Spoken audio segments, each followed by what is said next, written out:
All right, welcome to another wonderful live episode of Soccer Over There. It is your host, Nick Leafy. I am joined by the wondrous, the savant, the godfather of all things soccer, Mr. Jason Longshore. How are you, sir? I'm good. What's going on, Nick? I'm doing all right. Our compatriot, Mr. John Nelson, will most likely not be joining us this evening. I am correct on that, right? Yes, he is in South Georgia on Georgia Public Broadcasting high school football duties.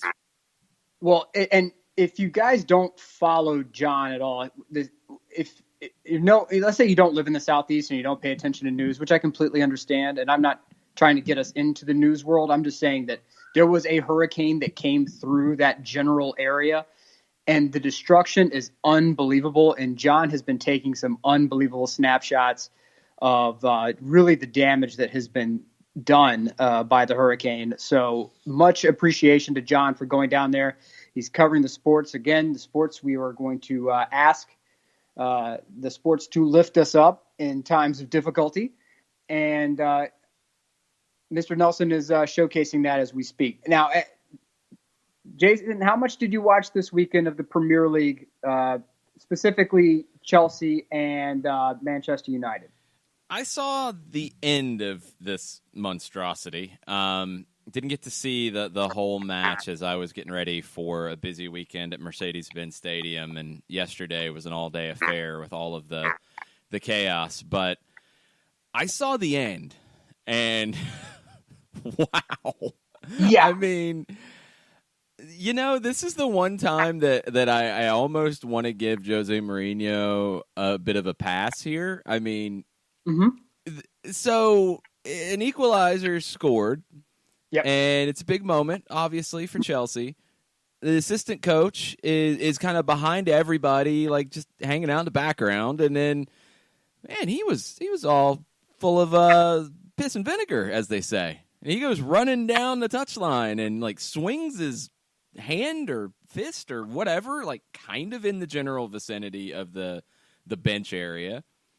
And then they never showed another angle, and I wish they would have, because when he came back, Mourinho wanted to go get him. Oh, yeah. And everybody's like, oh, look at Mourinho. He waits till the guy's going back to do anything. I think he said something as he was coming back by, because he turned. I mean, the guy was facing the Manchester United bench. So the way that reaction happened, I'm assuming something was said, and Jose was like, nope, that's it. I really think that Jose had one of those moments, and I think we've all had them in life, where somebody said something to us, and we're like, did he really just say this? And he was like, it's time. And he came out of that seat like the old school WCW Monday Nitro, where the wrestler comes out of the stands and then comes up with a steel chair and hits the guy in the back.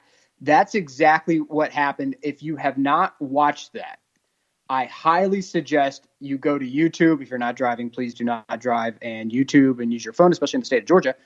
It is absolutely priceless video, and I am 100% here for it, because I'm completely backing Mourinho on this.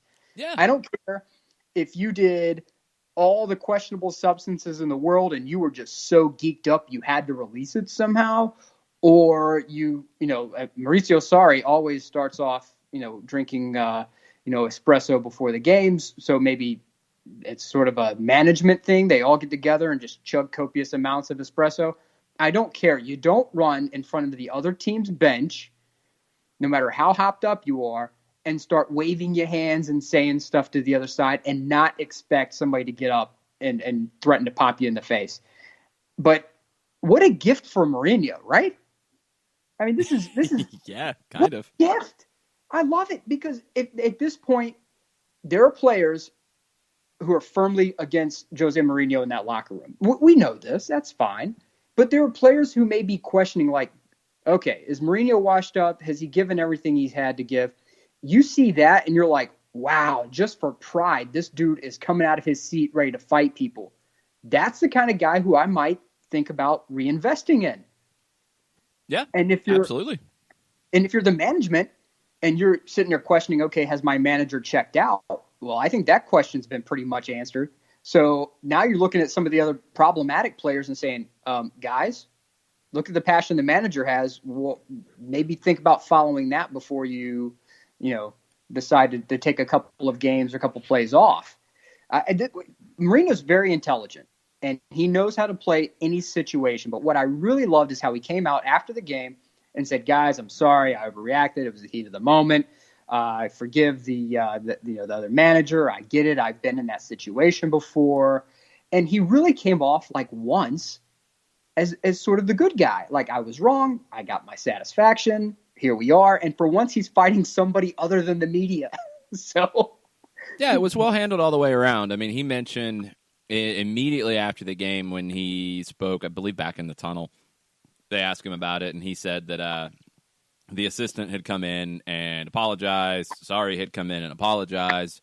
He said, yeah, of course I'd accept the apology. I was a young guy. I did stuff. Yeah, I totally get it. I'm not going to ruin his career over it. No. And then the interviewer keeps trying to take it somewhere else, and he's like, no, that's it. I'm done. Just stop. So, yeah, he played it like a fiddle. I also loved as the Chelsea fans were really having a go at him, which I don't know. I understand it. Mourinho's polarizing, and, I mean, he can make anybody angry. But at Chelsea, I don't know if you should be cursing, chanting at Jose Mourinho because I mean, do we want to really be real about this when we go back to Chelsea's emergence and how big of a part of it Jose Mourinho was? I would say mission critical. He was mission critical. I don't think it happens if they hired somebody else at that time. So do you no matter what he's done, I don't think he's ever been disrespectful to Chelsea. No, I think he's always been. He had issues with Roman Abramovich toward the end, but I don't think he's ever had issue with the Chelsea faithful. Yeah, I don't think he was disrespectful to the club. So for them to chant at him the way they did, I thought was really out of place. And I mean, credit to Mourinho walking off, holding three fingers up. Yep. I mean, he kind of the team dropped points, but he kind of won that personally. I think the whole sequence, he came out the winner in it. Yeah, it was absolutely a 100% personal victory for Mourinho. It wasn't the result that Man United needed, but I think at this point, if you're Manchester United, and yes, it was a game, and yes, we are prisoners of the moment. I get it. Who else are you going to get? We've asked it. We've answered it. There's no one out there who's going to come in and take control of this club right now. Ride with the man to the end. You're not going to get relegated. He's not going to get you relegated. He will grind out 1-0 wins or draws as much as necessary to make sure that doesn't happen. But just make sure, see it through, keep the stability. And then after the season, sure, when there's a glut of managers on the market, take your pick. But at the moment, if you're Man United, stability is the key. Keep him. He's showing he's ready to fight, literally. So why not just see where it goes? And I feel like, as I, in my off time, not during working hours at all, checked in with some of the talking heads out there. They all seem to be turning on Pogba now. Nobody was really critical of Mourinho. Everybody was like, oh, Pogba was taking plays off. Pogba wasn't doing this. Pogba was checked out. Isn't it crazy how one game can just alter the narrative in the media world? Welcome one to game. The world of Jose Mourinho. That's what he does. Oh, my God. He's incredible. He's incredible. No matter how you spin it, love him, hate him, the guy's getting the headlines, the guy's twisting the narrative to his own usage. I feel like he's lost his touch a little bit as a manager. I feel like he's kind of lost his nerve a little bit on the touchline. But in terms of managing situations and manipulating things, I mean, he is better than J.J. Dillon, better than Paul Heyman, like any wrestling manager you can think of that was devious. Jose tops them all. And for the MLS fans out there, I want you guys to kick over something. Whenever Chelsea would come to the United States, he would find a way to end up in Los Angeles. And he loves the city. He loves the people. Chelsea actually invested money out there, helping redo some clubhouses, if I remember correctly. Correct. If Man U releases Mourinho, which, I mean, let's go ahead and be honest here at the end of the season, it's almost certainly going to happen. LA Galaxy are going to be looking for a manager. I don't, in this world where Tata Martino gets picked up by Atlanta, all bets are off. If I'm LA, you got to place that call, right? I mean, what better place for Mourinho to come and maybe get a little bit of his swagger back? Oh, 100%.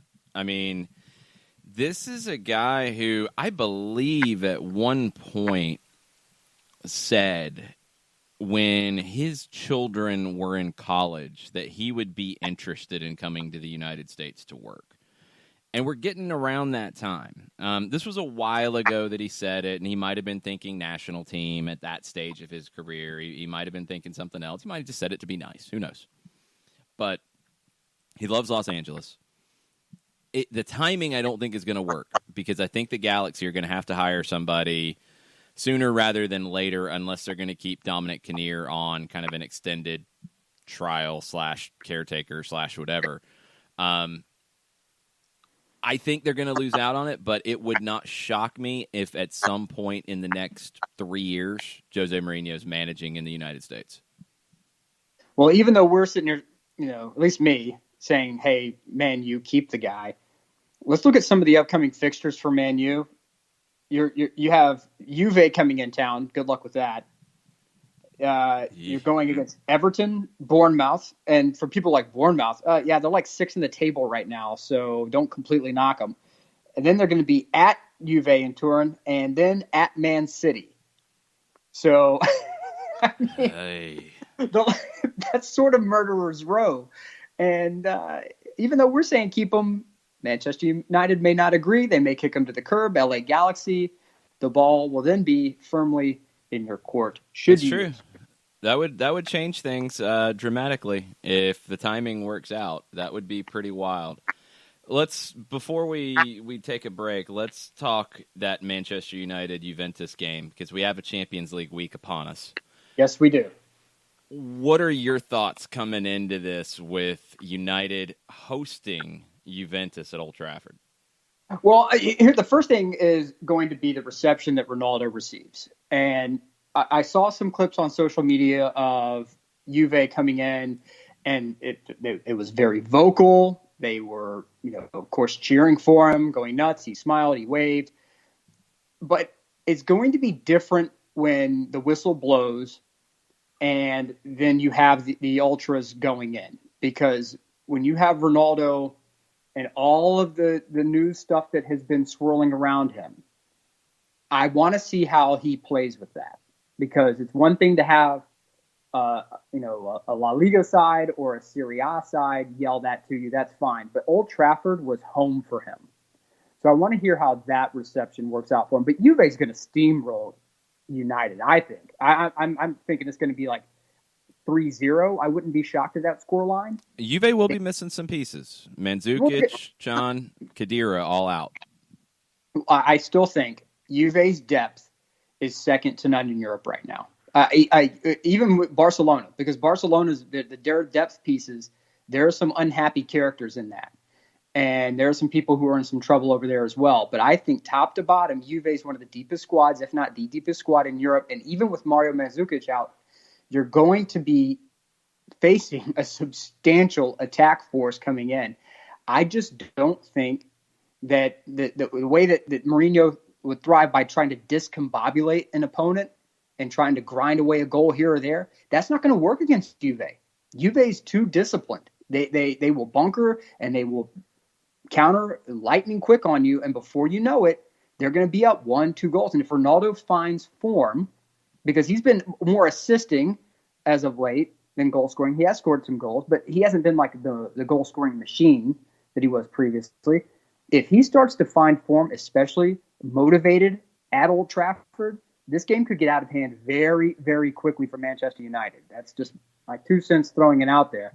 But they're going to be up for it. In fact, it almost caught up with them this past week, and they let one, barely get by. They dropped points for the first time against Genoa. Genoa's not exactly the easiest opponent to play against, but it's a game that Juve should have won. And I think everybody was looking forward, and even Massimiliano Allegri said that he said, hey, our team was looking forward to Old Trafford. They weren't worried about the team that was right in front of them, and we paid for it. We dropped points for the first time this season. So I firmly believe that when you're looking at Man U, Juve, and for all of you who are wondering where it's going to be, it will actually be on TNT, 3 p.m. tomorrow. That's a game that I think is must see. Motivated, I'm saying 3-0, Jason. So Juve's 11 straight unbeaten league and cup. They come in top of the table in the Champions League Group H. Manchester United has been up for the Champions League matches as well. They're in second in the group. They haven't given up a goal yet in their 2 games. We talked about Ronaldo making his return to Old Trafford. What about Pogba facing his old team? I wonder how that's going to be for him. Well, I think it's going to be 2 different things, though, where Ronaldo will be coming back and showing the Old Trafford people essentially, hey, look, I'm going to put on a show for my hometown crowd, for lack of a better term. I think Pogba is going to be trying to showcase for Juve, saying, hey, boys, winter transfer window, come and get me. Because that's going to be something that is going to be floated out there as soon as the market opens up, and it's something that's been out there for a while that Pogba's been wanting out of Manchester. But he's going to need a buyer. And if he can come and show out against Juve, then, he won't be able to help him in the Champions League going forward. But, adding another piece to the puzzle for them won't necessarily be the worst thing. I don't think they can afford him, but Pogba's going to want to put on a show for Juve, but I don't think it's going to be enough. I just don't think that Manchester United has enough pieces that are in top form and enough synergy between the manager and the men to make that Herculean effort to completely mess up Juve. I just don't see it happening. I think they'll put forth the effort. I think they'll make it difficult. I don't think it's going to be a 3-0 kind of game. I think Juve does get the win here, but it's a 1-0, a 2-1. It's a tighter game than you're thinking. You think so? All right. I think this is what Manchester United season's kind of coming down to, are the Champions League matches. So they're going to be up for it. Mourinho usually delivers when his back's up against the wall. And what you mentioned about Pogba, what's been one of the issues that has been said here lately about Pogba? He's not putting forth the same consistent effort. Well, he's going to be motivated tomorrow. And if he's motivated and in form, he's a player who can give Juventus problems because he can give anybody problems. He's that good. So I think it'll be tight. I think Juve will end up getting the 3 points, though. Are you willing to put a score line to it? I'll go 2-1 on it. I think it'll be a 2-1 kind of game. All right. I just think that Pogba has a tendency to go to sleep. There are times where he goes to sleep. And for a game like this, with the talent level coming in, you're not going to be able to do that. I just don't think that it's going to be there for him. And I'm sorry to say that if Pogba starts to feel like the locker room is leaning back toward Mourinho, we can't take that backroom politics out of this. If Pogba starts feeling like the team is turning back toward Mourinho, that could tweak with his head even more. So I'm just saying there's too much. If he's trying to impress Juve, if he's trying to take it to that road, the place where it seems like he would be happy to go back to.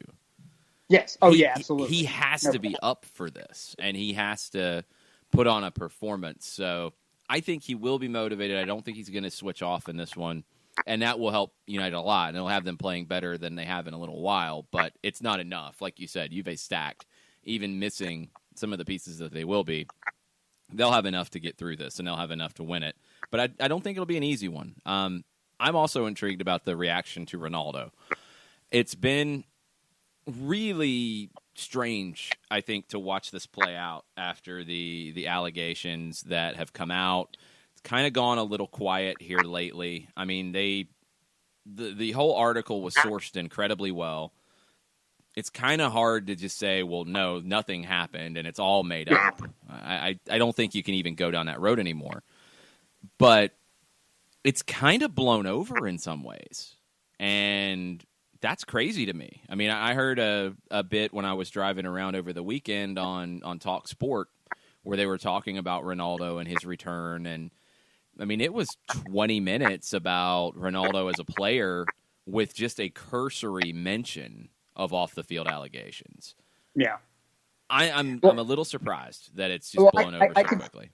Based on recent news, if Asia Argento had, who's an Italian actress and director, she had similar allegations surface, and her victim ended up on TV in Italy doing an interview, and they booed him off the stage. It's being received that the whole Me Too movement is the way that it's being viewed here in the U.S. Take it, flip it 180, and that's them over there. They don't care. It blows right over.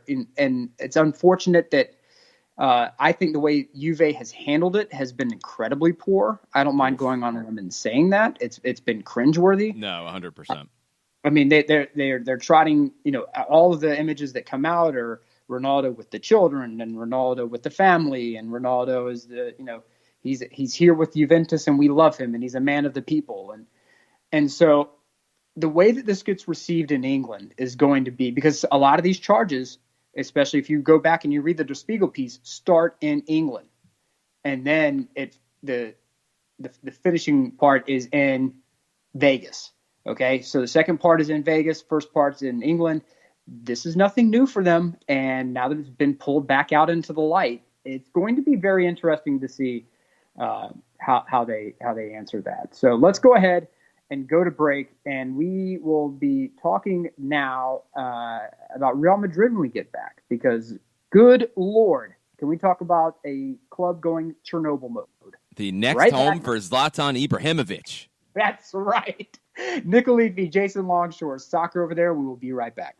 The average time a resume spends on an HR manager's desk is 7 seconds, and most of them are tossed aside. Now imagine if one of those resumes belonged to Yasmin, who was living in a shelter, juggling 3 jobs. I had to be resilient. That's something that you can't teach. We rely so much on a resume, yet it could never tell the full story of someone who had to be independent and take initiative. And that's how I handle every project I get. Discover new ways to develop great talent at gradsoflife.org. Brought to you by Grads of Life and the Ad Council. We know that every driver is different, and a one-size policy does not fit all. That's why Country Financial offers a variety of discounts, so you get the coverage you need and the savings you deserve. From good driver to good student, multi-policy to multi-car, we've got a discount to suit every driver. Call Jason Wright at 678-568-6871 today to see what you could save. On Facebook at Jason Wright Agency, or by phone at 678-568-6871. Discounts vary by state. Policies issued by Country Mutual Insurance Company, Country Preferred Insurance Company, or Country Casualty Insurance Company, Bloomington, Illinois.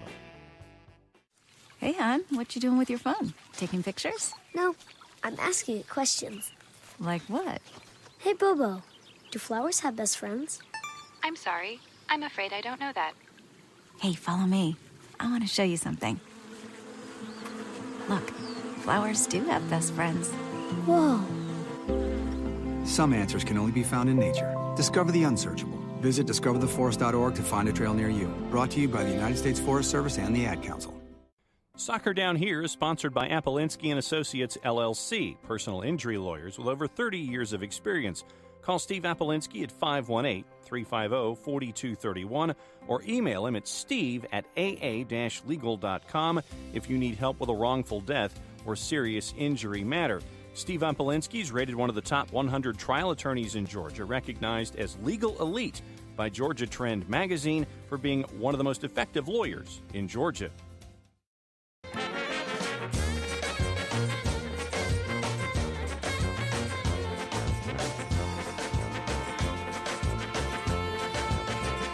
All right, welcome back to Soccer Over There. It is your host, Nick Alifi, and I am joined by the commandant of all things soccer, Jason Longshore. He is with us, and thank God he is with us, because I promise you, this guy right here, he does the heavy lifting. I don't care what he tells you. And I'm just pushing buttons, dude. Hey, well, look, Jason, I want you to have an opportunity to plug where you are going to be this week, because if you're in the Atlanta area, there are big things happening. And if you are not in the Atlanta area, that's why they have Delta and Southwest and United, and you can get on a plane and come visit. Jason, where can we find you this coming week? So tomorrow night, we're starting something new with 92.9 The Game, our stoppage time show that is a little over a year old. We've done 50-plus episodes. It's been in studio since day one. We're taking it out on the road, and we're partnering with Fido Irish Pub in Buckhead to do stoppage time live in front of an audience, 7 o'clock tomorrow night. Myself, Mike Conti, Jimmy Vance. We will have Kelly Francis from the Unrelegated podcast. Kelly just dyed her hair, so you have to be there to see that. I mean, come on. And we will have other guests as well. We will have giveaways for the live audience. We will have a special Q&A that you've got to be there for that won't be on the stream. If you can't make it, you can watch it from 7 to 8 on Facebook.com/929thegame. But it's a big commitment from Fido. It's a big commitment from 92.9 The Game, and hopefully we get a crowd out there and the numbers are good and we can keep this rolling because we're going to do it for the rest of the 2018 season for Atlanta United. And then the plan, if all goes well, is to do this weekly for 2019 the whole way through, starting in early February now that Atlanta United is headed to the CONCACAF Champions League. So if I hear correctly, there's free stuff, cool things to do. One half of the Unrelegated podcast, which is awesome. And if you have us locked in on our brand new Apple app, right? The iOS app is out there. Okay. Upgrade. Make sure you get the Unrelegated guys and gal up there as well, because it is an absolutely awesome, fun show. Now, Jason, would you say that right now you are living your best life and that this is your dream job? Oh, dream job? Yeah. And I mean, it's crazy. It's a dream that I didn't necessarily know I had. I mean, I grew up listening to sports on the radio. So, Larry Munson, Steve Holman, Skip Carey, Pete Van Wieren. I remember the Falcons days of Jeff Hullinger doing play-by-play. And then, I wish I had heard the season that Jim Ross did play-by-play for the Falcons. That's just amazing that happened. But I don't remember that one. But Hullinger doing play-by-play during the first Super Bowl season, now West Durham. It's just I've loved sports on the radio, and I would have never guessed that soccer on the radio would have been a thing in Atlanta, Georgia, and it blows me away. I mean, people go out of their way to listen to us and lock us in and mute the TV sometimes to listen to us, and when they get in the car leaving the stadium, they want to hear the post-game show, and on the way in, they want to hear the pregame show and interact with us on Twitter the whole time. It's crazy. It still blows my mind sometimes. I just can't believe I get a chance to do it. Well, I'm glad that you are living your best life and working your dream job, because Julian Lopetegui of Real Madrid is transition. That's what we call a transition in the radio business, there, ladies and gentlemen. Julian Lopetegui has. He thought he was getting his dream job. He had the Spain gig for like 2 years, and he thought it was going to be something that he could hold on to. But then he got approached by Real Madrid. Hey, Real Madrid, that's the dream gig. Oh my God, I got to jump to that. Well, Real Madrid drops. Hey, Julian Lopetegui is going to be our new head coach post World Cup. Spain says, no, try right now. They sent him back on a plane to Madrid, and Mr. Lopetegui. Well, that hot seat that he's been living on, and that's what happens at Real Madrid when you lose like 3 straight to teams of such ilk as CSKA Moscow, Alaves, and Levante. And, that seat is now Chernobyl-level meltdown hot, because all the rumors out there are essentially saying that he's about to be fired, he was fired, or he might be fired. So here's the concern that I have for Lopetegui. And that is that if you've watched any of the games that have been happening out there for Real Madrid, you would know that without question, they are rudderless in every sense of the word. They are 100% adrift. They are not scoring goals. Thanks to VAR, the games that used to go in their favor are no longer going in their favor. I'll let you take from that what you will. And Lopetegui's not making any adjustments. Where's Vinicius Jr.? I mean, you see him on Twitter You go down the feed and you can see him scoring these insane goals. And yes, there's some petulant activity in there, but I mean, the guy's like, what? How old is he, Jason? Like 17. 17, Might have just maybe? turned 18. I mean, let's go back to last year, the Copa Sudamericana final. It was a showdown between two of the top young talents on the South American continent. Vinicius Jr. was one, and he had a huge deal already set to go to Real Madrid. He was not a starter in that final. Ezequiel Barco was the one on the other side who was a starter, and people were flipping out about, well, Barco is going to go to Atlanta for this kind of money. He's the one who's playing and showing up in this final. Why is Madrid paying so much money for Vinicius Jr.? And if he's so good, why isn't he playing? Yeah, and so, again, we have to go back to the decision-making of Lopetegui. And that is when you were in the World Cup and you have a team that could win it, right? Spain was not a complete washout. It wasn't like we were talking about, they're going, oh, man, Spain doesn't have a chance in the world. I mean, they were in it. And you're negotiating with Real Madrid and you don't expect that to come out. Real Madrid, of all teams, that has more – people follow – Real Madrid like the CIA follows like terrorists and money launderers and people who are like hiding nuclear weapons in foxholes somewhere. That's how people follow Real Madrid. If you do anything with Real Madrid, they're going to find out. The media will find out and they will leak it because it's instant ratings. Oh, yeah.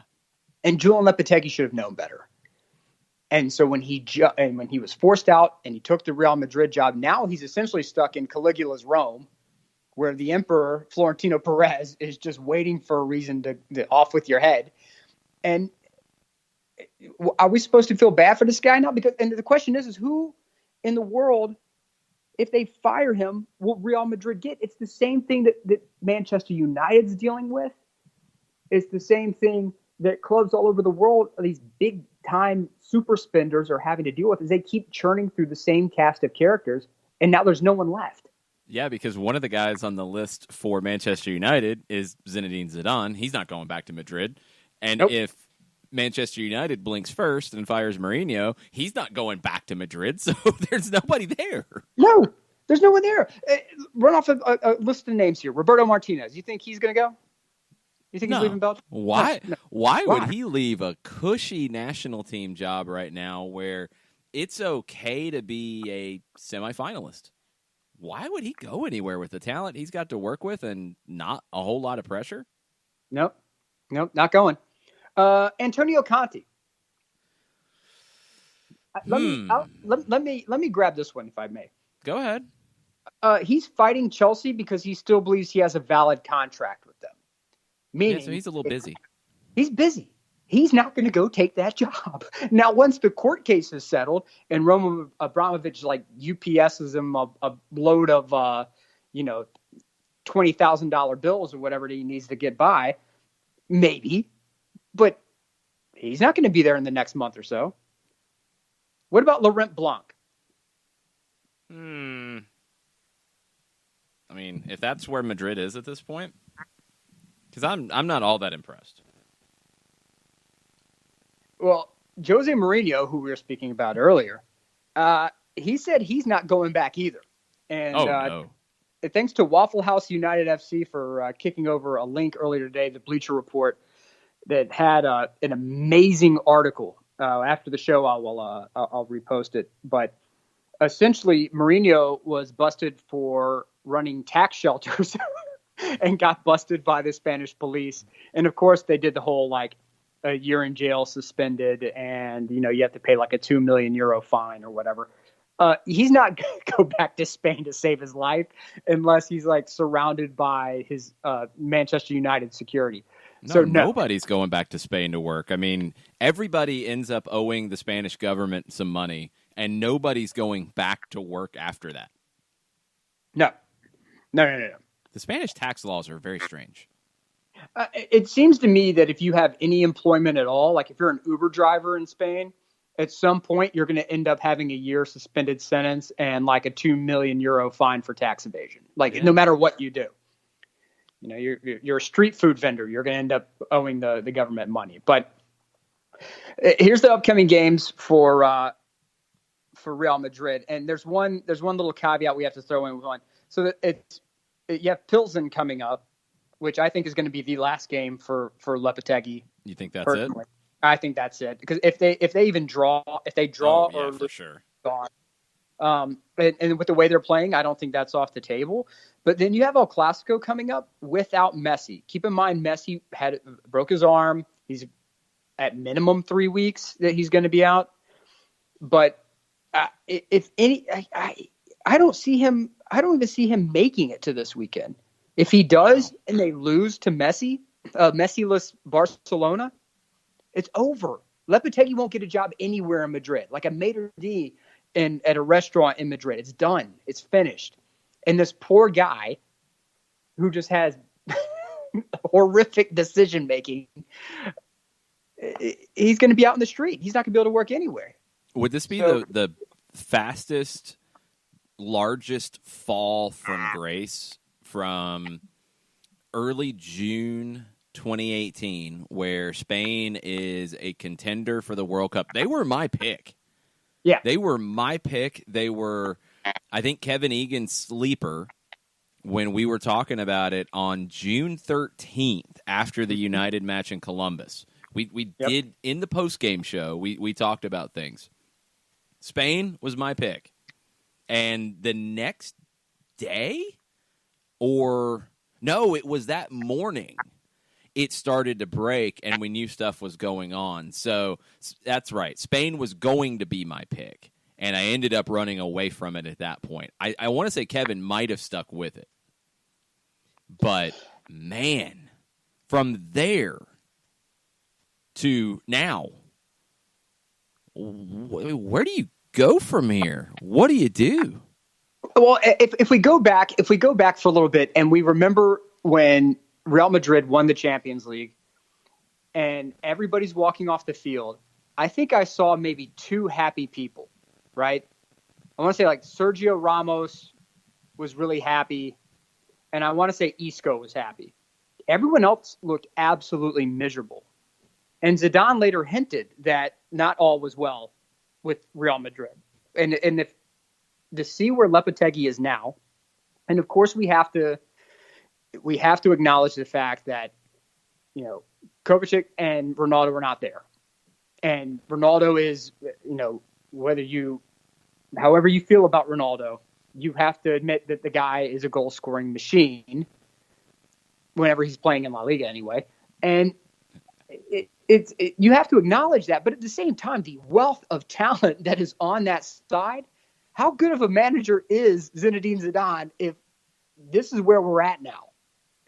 I mean, you can't overlook that. You can't overlook the fact that how bad was this squad really from a chemistry standpoint where you can't have this group of superstars putting up results. You lost 1-0 to CSKA Moscow, 1-0 to Alaves, and 2-1 to Levante.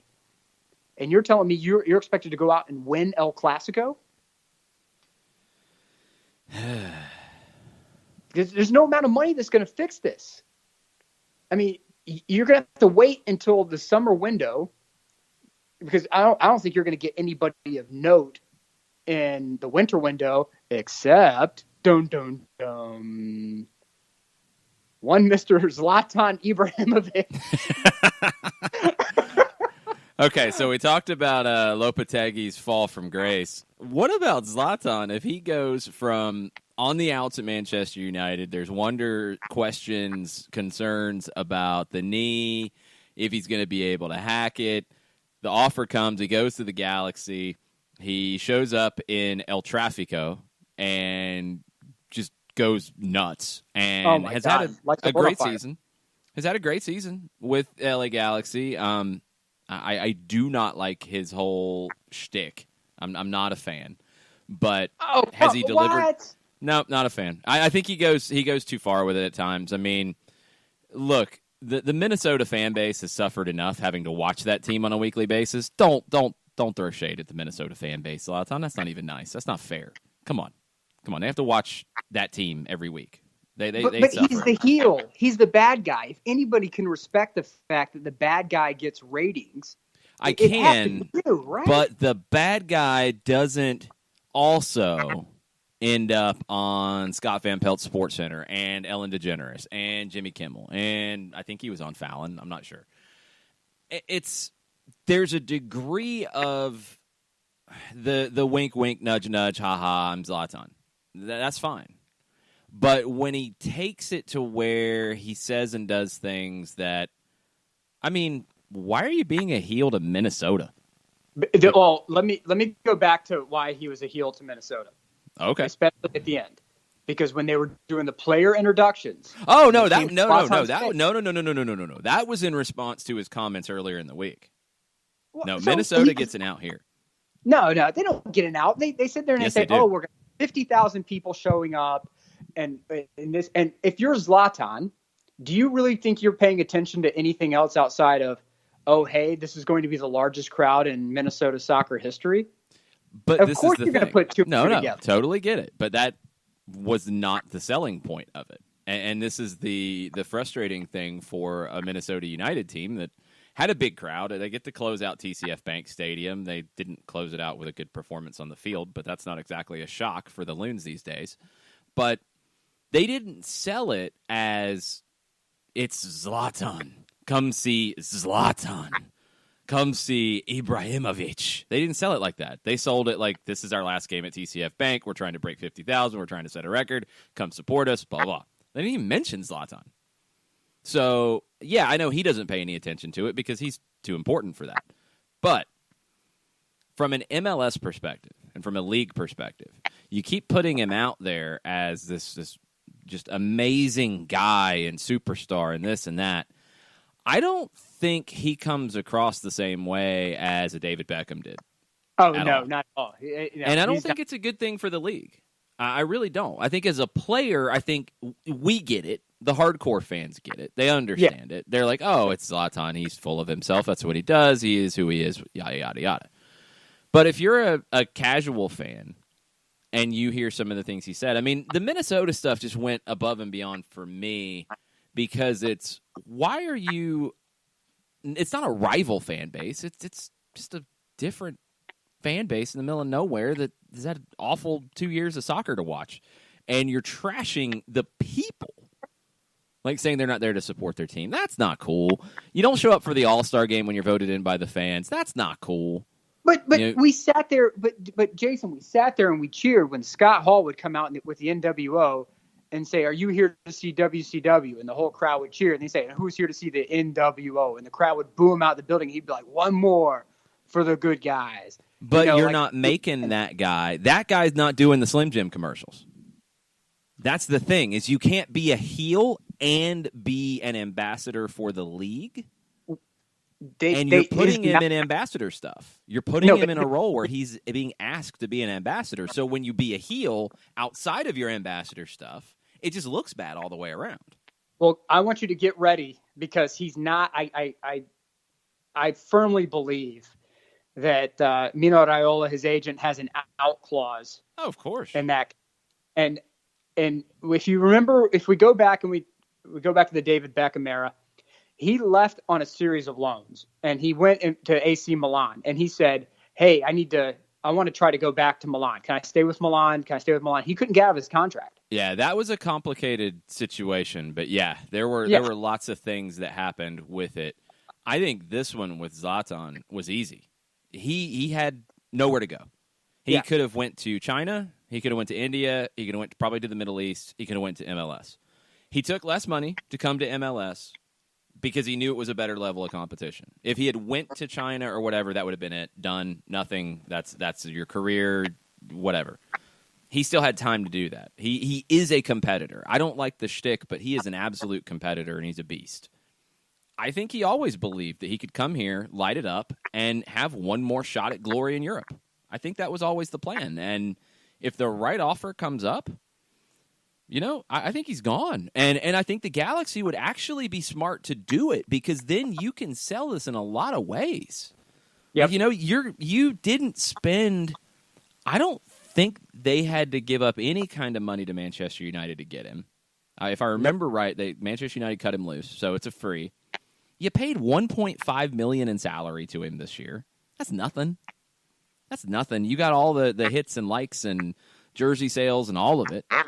And now you're going to be able, you should be able to get more than $1.5 million for him when he's on a contract for $1.5 for one more year. You know, I mean, if you're the LA Galaxy and Real Madrid comes knocking at the door, I start with Keylor Navas. And I said it this morning on Soccer Down Here.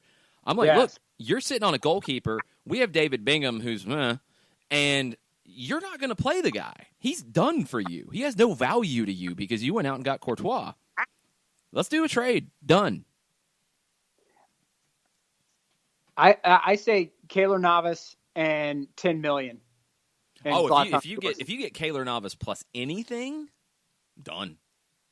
I think you can do it because it is quite apparent that despite his numerous heroics to save that team, that they have zero respect for that man. And I don't understand why they disrespect my large son like that, because he's amazing. You know. And I think that I say, hey, look, you give me Keylor Navas and $10 million in cash, and Zlatan is yours, hook, line, and sinker. He's all yours. Take it. Hey, but it's not a secret that there have been rumblings over the last 2 years where, you know, Keylor Navas, it seems like they're always looking for a replacement, and Keylor Navas and Major League Soccer have been mentioned hand in hand multiple times. I think he would be amazing. I think he'd be amazing in LA, and I do not get the level of disrespect that man receives, but I'm willing to deal with the fruits of that disrespect if necessary. But I mean, you want a crazy story that I'm just seeing right now. This was from back in August when Real Madrid was touring the United States. He was called by a player named Zlatan Ibrahimovic about wanting to come to the Galaxy. So, I mean, now Zlatan might be the piece that goes the other way, but, you know, that would be pretty funny. I want MLS fans to be ready, though, because especially after some of the play from his own team that Zlatan has had to experience, just be ready for the sound bites that come out of, I am so excited. Zlatan is excited to be back with a real team on real grass fields. Zlatan does not play on plastic turf. Zlatan only plays real football. Just be ready for that, because it's going to happen. Embrace the heel. And that's what he does. That's how he gets his ratings, and that's how he gets everybody fired up. So just be ready. Cheer like a lunatic when he gets punted off a field in La Liga, because it'll happen. Yeah, it's going to be hilarious. But just be ready. Just, you know, it's going to happen. He'll pop off at the mouth and has some things to say, and it's just, it is who he is. I think he's maybe got 6 more months to be able to be that guy, because when it starts to slip for him physically and on the field, he's going to have to pivot really fast, because you can't talk that kind of trash if you can't back it up. Oh yeah. Well, I think that one thing that really has been understated is his, you know, checkout games where he says, Zlatan does not play on turf. You cannot put a price tag on how much that has helped him stay healthy this year, from coming in and not having to, you know, take games off here and there, not do these trips. It allows him opportunities to rest. But I think you're right. When he's doing day in, day out grind of La Liga and Copa del Rey, he's not going to be able to hold up. So good luck to you, Zlatan. I don't know where you're going to end up there. We do have a question before we go to break, though. Okay. Katie Weaver on Twitter asks, if Zlatan stays and Mourinho comes to LA, who would be the ideal player to complete the ego trifecta? Wow, the ego trifecta. I mean, Giovanni Dos Santos is already there. I would say Sebastian Giovinco. Ooh. And that's not crazy either. No, he wants out of Toronto. Yeah, I think he's on the way out of Toronto. I don't know how you play Zlatan, Ola Kamara, and Giovinco. I think you're going to have to move Kamara if that's the case. But that's collateral damage. Yeah, poor Ola Kamara. I mean, he's had a good year for for the Galaxy. He's had to do like completely different things because Zlatan's not going to play on the wing. So Ola Kamara has to get shoved out there after having a double-digit goal season, and he's scored double-digit goals again. What about, so how are we, I have one more thing here before we go to commercial. How are we defining villain? Is it who the crowd thinks is a villain or who is to their core a villain? For me, like, I get playing the villain. So for me, when I'm talking about a villain, it's a villain, not a play villain, a true villain. Because if you want the booze and you want to maximize the booze, you bring Michael Bradley down to the LA Galaxy and you put him with Zlatan and Jose Mourinho. Wow, with his dad across town? That's God. Pretty epic. It would be delicious. It would be delicious. That's pretty epic. I kind of like it. Soap Opera City. And MLS needs more storylines. They need more. 100% agree. 100% agree. Okay. That's why I was very frustrated with the New York Red Bulls kind of being afraid of Chris Armas showing personality and the handshake gate and all this stuff. Come on. Have fun with it. It's a good thing. All right, so let's do a quick commercial, come back, do a little bit of stoppage time, and then we will send everybody home, hopefully with a completed podcast. Stay with us. Sweet strawberry icing. You're in Goodwill, and just past that vintage denim jacket, you spot miniature donut earrings. You lean in. That's the scent of shopping success. Because at Goodwill, every item you buy funds local job training and more. So bring home those donut earrings and bring home so much good to your community. Goodwill. Bring good home. Brought to you by Goodwill and the Ad Council. Soccer Down Here is sponsored by Appolinsky & Associates, LLC, personal injury lawyers with over 30 years of experience. Call Steve Appolinsky at 518-350-4231 or email him at steve@aa-legal.com if you need help with a wrongful death or serious injury matter. Steve Appolinsky is rated one of the top 100 trial attorneys in Georgia, recognized as legal elite by Georgia Trend magazine for being one of the most effective lawyers in Georgia. Hamilton was adopted from a rescue in 2008. He really likes to be around people. I get out my mat and I'm doing a downward dog and he's underneath. He's quite the pug about town. He gets invited to a lot of parties. He knows he's a pretty big deal. Look at this little face. How could you not love him? Hamilton the Pug, Instagram star and shelter pet. Amazing adoption stories start in shelters. Visit theshelterpetproject.org to find a pet near you. Brought to you by Maddie's Fund, the Humane Society of the United States, and the Ad Council. As a business owner, you know that every year brings new challenges and opportunities. The success of your business demands expertise and focus. And Country Financial can help you keep that focus by helping ensure you have the right insurance protection in place to meet your goals. Jason Wright can help you create a customized insurance plan that has coverages designed just for your business. Give Jason a call at 678-568-6871 or reach him on Facebook at Jason Wright Agency. Coverages vary by state. Policies issued by Country Mutual Insurance Company, Bloomington, Illinois.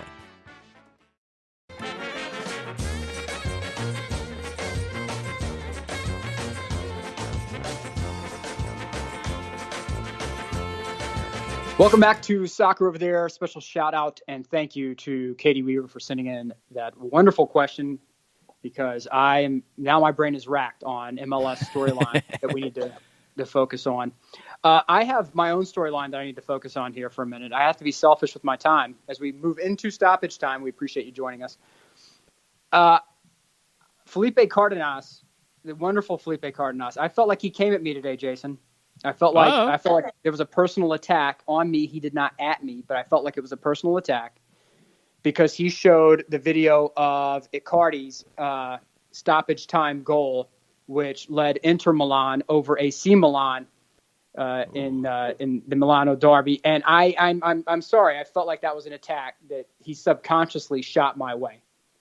And so Felipe, when I see you, we will have terse words, sir, regarding your video selection. But I'm sorry to my fellow Milan brethren. It's time.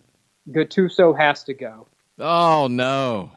It's time. Look, we got 2 shots on goal, Jason. 2. I like Gattuso. 9 total shots. Yeah, that's not good. No, 5 yellow cards. I mean, what are you going to do? There's no. It's just it was great.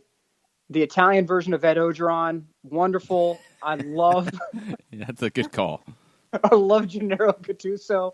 He is a hero of mine, especially when you consider the fact that when I get on the field, I am either a solid defensive midfielder or a wing back. I love Gattuso, but it's time. Well, I don't care.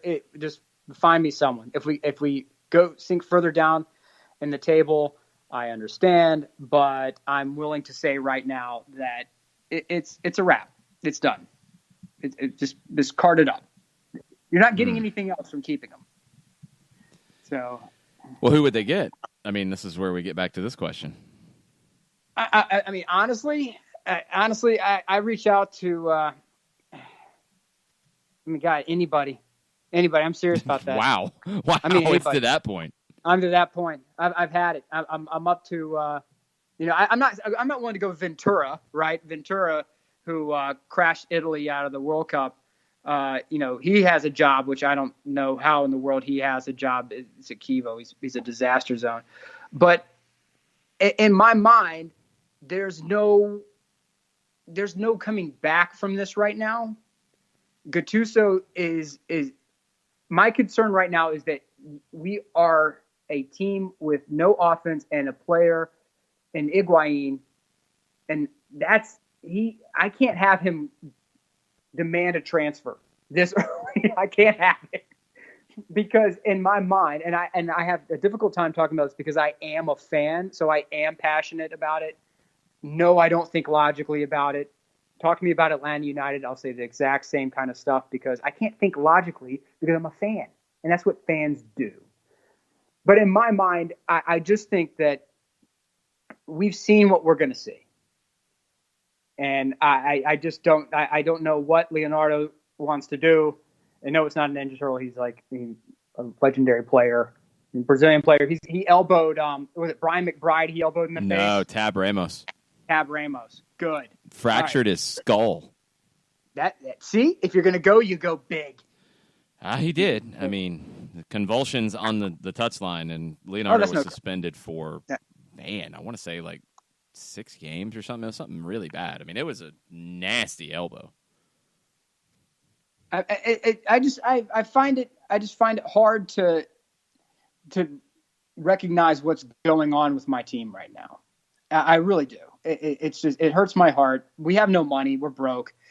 I don't want Miguel Almiron to go. I have to say that as well. I can't put Miguel with Milan. I can't do that. I was about to say, what if Miguel Almiron showed up in Milan? No, I don't want that to happen to him. Man. He deserves better. He deserves better than what's happening. I need better from my boy than what's happening right now at Milan. And Donnarumma, the question was put forth by Matteo Benetti on Twitter. He's the ESPN Serie A voice. He was formerly with BN. He said, has a player ever reached the peak of their powers at 17? And immediately someone chimed in and said, Freddie Adu. Oh. And you know what, Jason, I had to sit there with it, and I had to say I think we've seen the best out of him as well. And I think you have to get rid of him in the winter window. You have Pepe Reina backing him up right now, more than serviceable. Get whatever you can for him. Reduce the debt that the club has right now because he's a homegrown player. There's no financial hit for you, and getting him at straight cash, even if it's 30 to 40 million, get him out the door. I mean, he's your biggest potential sale, right? He is. He is the biggest sale. So yeah, I mean, if the season is not going to be where you think it was going to be, and you've got one large asset to sell, and you're broke, I mean, it's a pretty easy decision. Yeah, I just think it's going to happen, and let's just go ahead and maximize our value while we can. But I'm going to walk away from that now. I have to get myself to a good mental place as we close the show. Guys, I'm sorry for getting depressed there. I've got something for you then. Okay, come on, help me out here. So, next 2 nights, 8:45 kickoffs, Tuesday and Wednesday. Copa Libertadores semifinals, first leg. So, if you missed last week, we had Felipe Cardenas on. We talked South American soccer as a whole. You want an entry point? The Copa Libertadores is your entry point, and you get the blood feud rivals going in this. You get Argentine clubs versus Brazilian clubs. Tomorrow, it starts with River Plate hosting defending champions Grêmio of Brazil. Wednesday, you get Palmeiras visiting Boca Juniors. And I mentioned River Plate and I mentioned Boca Juniors, and if you're an Atlanta United fan, you've heard about these clubs a lot lately. There's a few things going on around these two clubs. Just a little we've been hearing about him. Yeah. Pity Martinez has been declared fit. He will be playing for River Plate tomorrow night. And Guillermo Barros Schelotto, who has had kind of a rough year with Boca Juniors. I mean, they're in 5th place in the Argentine Superliga. They've only won 4 times out of 9 matches. They've been outstanding with him, where they've won 2 titles in league play. He is under some fire at Boca Juniors, and there's also rumors out of Argentina that he could be the next manager of Atlanta United if the rumors about Mexico and Tata Martino are true. So all that stuff's out there. So if you're an Atlanta United fan, these are 2 games you should watch. But more importantly, if you're just a soccer fan, these are 2 games you should watch. It's the first leg of the semifinals. The finals will be in November. You could see a potential River Plate Boca Juniors Copa Libertadores final that would melt the polar ice caps. The heat in this series. Oh, my God. Okay, so for people who see the videos, like whenever you'll see it typically on any station that showcases like, the passion of soccer. And you'll see the stadium where it looks like the entire fan base is spontaneously combusting into fireworks.